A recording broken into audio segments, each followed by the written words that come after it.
krčmách a baroch nafúkali až 17 mladí neplnoletí ľudia. Aby ospravedlnili svoje popíjanie, hľadali si rôzne výhovorky. Niektorí mali čo robiť, aby vôbec zložili nejaké vety. Jednému dievčaťu namerali policajti viac ako 1 promile, jednému chlapcovi takmer 2,3 promile alkoholu v krvi.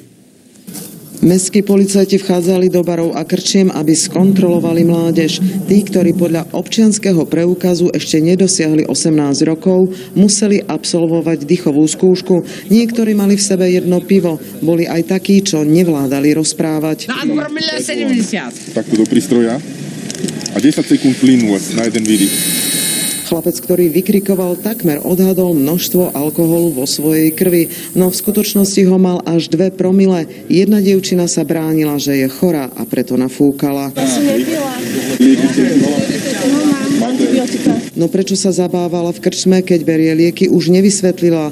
Ďalšie 2 mladé dievčatá ani nepopierali, že pili. To máte 1 promile.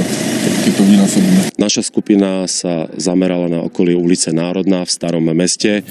Do Vedna sme skontrolovali 11 prevádzkarní, kde bolo zistených 15 porušení. Správne delikty týchto osôb budú zaslané obci, mieste príslušnej obci podľa trvalého pobytu mladistvej osoby. V 5 prípadoch boli servírky doriešené v blokovom konaní v zmysle zákona. Rekordmanom večera sa stal 17-ročný mladík. Ledva stál na nohách, avšak uvedomoval si, že keď začne fúkať, 0 na displeji prístroja určite nebude. Môžem si dokázať vašu právnu službu? Zrejme chcel zastrašiť policajtov. Tváril sa, že telefonuje so svojím advokátom, ktorý vraj chce hovoriť so šéfom tejto akcie. Vy ste vlastne kapitán, alebo kto je vlastne váš veliteľ? Vyjednávanie nepomohlo. Muži zákona mu namerali takmer 2,3 promila alkoholu v krvi.